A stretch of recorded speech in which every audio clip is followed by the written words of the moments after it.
This week in U.S. immigration news, we are going to cover Day Without Immigrants protest, for-profit detention, USCIS guidance on VAWA self-petitions, USCIS announces a new mission statement, Cameroonian asylum seekers mistreated, severing DACA from work authorization, CBP uses powerful scanning technology to intercept illegal drug smuggling.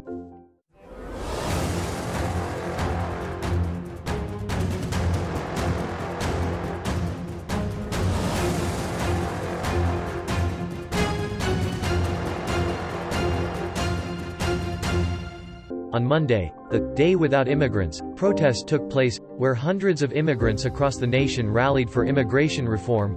One of the rallies took place outside of the White House, aiming to build pressure on President Biden to prioritize the protection of immigrants. Advocates want Biden to offer a pathway to citizenship through the Build Back Better bill. The reason behind organizing this protest was to show the economic impact the immigrant community would have if they did not spend their money or provide labor.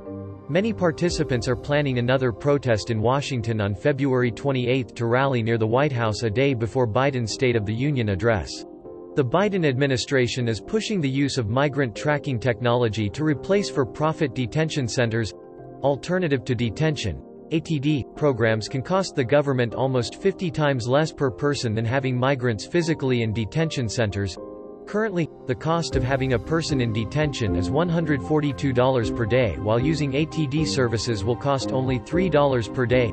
Immigration advocates are divided over the implementation of ATD tracking programs. There is a concern that the administration will use ATD to put more immigrants under surveillance than before.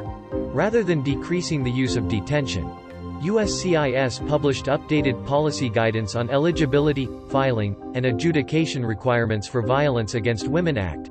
VAWA, self-petitions to align with recent court decisions. The update states that self-petitioners must demonstrate they are residing or have resided with their abuser at some point in the past.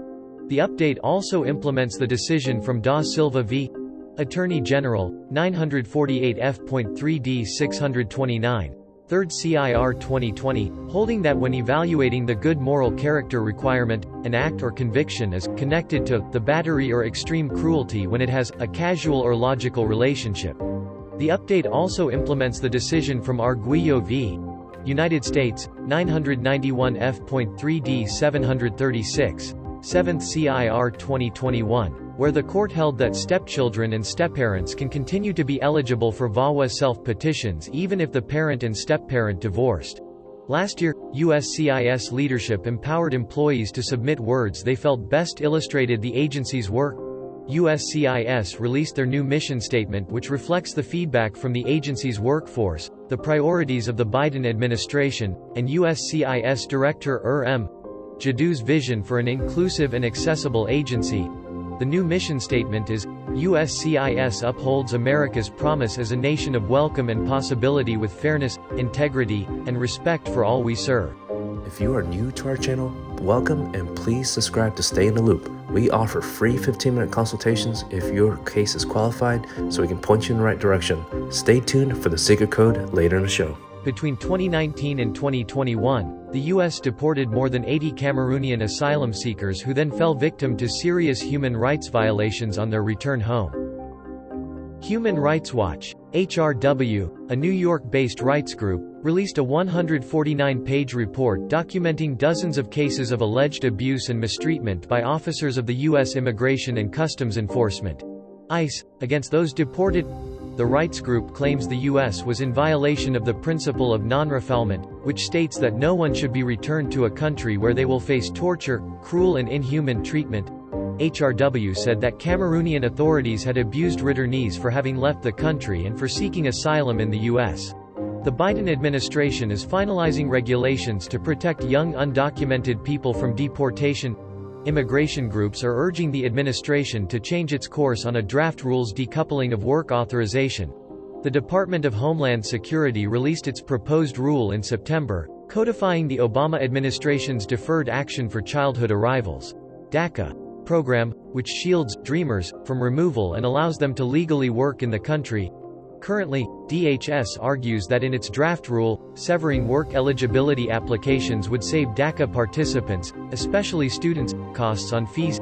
immigration advocates argue that splitting work authorization could lead to DACA recipients getting caught in backlogs and raises the risk that employment authorization could be eliminated entirely by future administrations. Laredo, Texas is the busiest commercial border crossing in North America, with about 500 trucks crossing the border per hour during peak times. Powerful high-energy scanners are sometimes used to do a deeper look inside cargo loads to detect odd patterns or suspicious densities that potentially could be illegal drugs. Less than 5% of the vehicles are screened by U.S. Customs and Border Protection, CBP. Recently, the U.S. has been faced with soaring records of fatal drug overdoses. Congress has directed CBP to implement a plan to scan 100% of arriving vehicles. Friends, show us some love and smash the like button. It doesn't cost you anything. If you have an immigration problem or need a second opinion because you cannot get a hold of your own lawyer, schedule a meeting with our team. Share information with our CARES team and they will help you get scheduled with our legal team. Now here's a secret code to unlock the free 15 minutes.